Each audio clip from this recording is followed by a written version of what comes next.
Kaut tu varētu ticēt, jo viss ir iespējams ticīgiem. Labrīt, mīļie!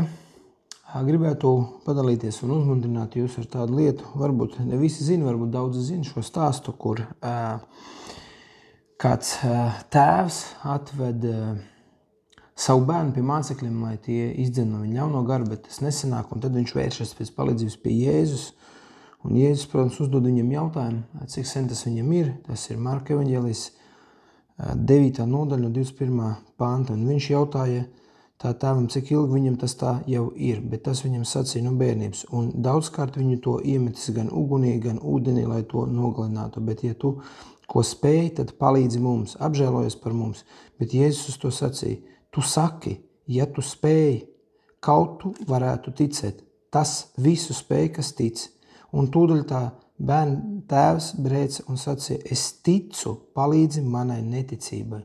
Bet Jēzus redzēdams, ka ļaudis saticēja, apdraudēja nešķīsto garu un uz to sacīja, tu memais un kurlais gars, es tev pavēlu izej ārā no tā un neieej vairs viņā. Un tas izgāja brēkdams un to stipri raustīdams, un viņš kļuva līdzīgs mironim, tā, ka daudzi sacīja, tas ir nomiris. Bet Jēzus to ņēma pie rokas un piecēla, un tas uzcēlās.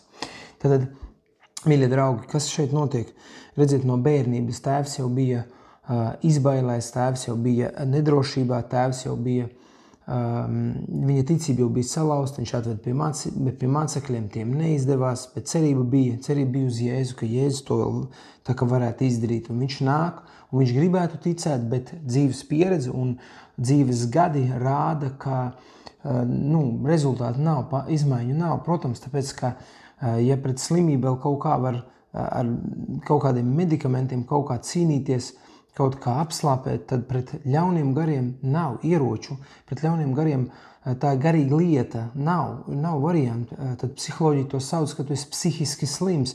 Un šai gadījumā noteikti cilvēki viņu definētu kā psihisku slimu, bet Jēzus, redzēdams problēmu saknē, viņš saka tici. Ja tu spēj ticēt, un viņš saka, kungs, ticu, bet palīdz manai neticībai. Kāpēc? Jo dzīves pieredze bija tik ļoti viņu sāpinājusi, tik ļoti viņu bija situsi, ka nebija vairs iespēja citu kā vien kliegt un teikt, brēkt, kā tur rakstīts, brēkt, ticu, bet palīdz manai neticībai. Iespējams, tavā dzīvē kaut kas ir ļoti salūzis, varbūt tu esi ļoti vīlies un tev vairs nav ticības. Bet redziet, šeit Jēzus laktiņu nolaiž ļoti, ļoti zem. Viņš saka, tici, cik iespējams. Krievu tekstā teica, tici, cik iespējams. Jo viss ir iespējams ticīgiem. Tad redz, tev vajag kaut vai maz drusciņu ticības, kaut vai maz drusciņu pieķerties pie kaut kāda mazākā salmiņa, kad Jēzus to spēja.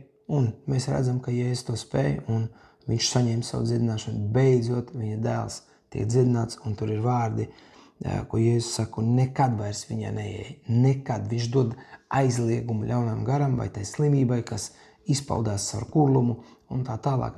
Vairs neieiet. Un šis cilvēks kļūst absolūti vesels. Un tēvs ir laimīgs, un dēls ir vesels. Saņem savu brīnumu.